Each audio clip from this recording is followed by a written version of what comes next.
عن أنس بن مالك قال كان رسول الله صلى الله عليه وسلم رحيما. أنس بن مالك خبرت الله نيشس صلى الله عليه وسلم رحيم لبلغان. وكان لا يأتيه أحد إلا وعده توصل له. وكان لا يأتيه أحد إلا وعدها. Аңа кем генә нәрсә дә булса сорап килмәсен, ул аңа, ягъни кем генә килмәсен аңа, ул аңа ниндер яхшы нәрсә вәгъдә итә торган булган. وأنجز له إن كان عنده. Һәм инде әгәр дә анда шул вәгъдә иткән нәрсәсе булса, Пәйгамбәрбез дә саллаллаһу алейһи ва саллям, ул шул вәгъдәсен үти торган булган, шул нәрсәне эшли торган булган, ягъни бирә торган булган. وجاء أغربي فأخذ بثوبه. Һәм бер вакыт Пәйгамбәрбез янына bir бедуин килеп, аны киеменнән тотып ала. فقال إنما بقي من حاجتي يسيرة وأخاف أن أنساه. Минем тагын бер йомышым калды дип әйтә Пәйгамбәрнең киеменнән тотып алаган. Минем тагын бер йомышым калды. Хәзер әйтмәсәм онытырмын дип куркам ди.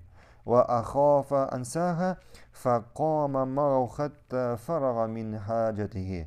Һәм шуннан соң Пәйгамбәрбез саллаллаһу алейхи ва саллям урыннан торып, шушы бедуин белән китеп бара. Ни өчен? Аның йомышын үтәр өчен.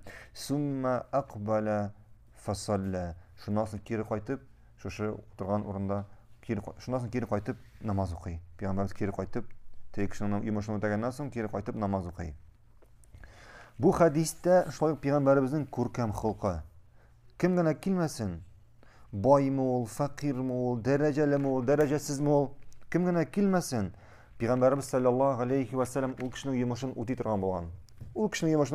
Бар кешегә дә бер төрле, бар кешеләргә дә бер төрле мөгамәләдә булган. Чөнки Пәйгамбәрбез саллаллаһу алейхи ва саллям улы йөрәкле кеше иде. Кешеләрнең ихтияҗын, хаҗатын үтәү күркәм холык чагылышы булып тора. Әгәр бүген берәребезгә кардәшебез килсә, ярдәм сорап, без ничек үзебезне тотабыз?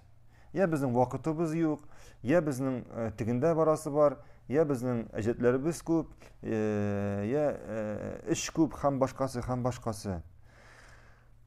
Кешенең йомышын үтәү, кешене, ягъни кардәшеңнең йомышын үтәү, кардәшеңнең хаҗатын үтәү ул зур гыйбадәтләрнең берсе. Пәйгамбәрбез саллаллаһу алейхи ва саллям хәтта бер вакыт ихтикаф вакытында, мәчеттә ихтикаф вакытында аның янына кеше килгәчтен ихтикафны калдырып шул кешенең йомышын үтәр өчен чыгып киткән. Шул кешенең йомышын үтәр өчен ихтикафны калдырып чыгып киткән. Шулай ук Пәйгамбәрбез саллаллаһу алейхи ва саллям әйтте, кем үзенең кардәшен бу дөньяда нинди дә авырлыктан азат итсә, Аллаһ субханәһу ва тааля аны кыямәт көнендәге авырлыктан азат итәчәк. Кыямәт көнендәге авырлыктан азат итәчәк. Шуңа күрә кешеләргә булышып, кешеләргә файда китереп яшәргә кирәк. Кешеләргә булышып, кешеләргә файда китереп яшәргә кирәк. Әгәр син кешеләргә булышсаң, кешеләргә рәхимле булсаң, сиңа да Аллаһ субханәһу ва тааля рәхимле булачак һәм сиңа да шулай ук булышачак.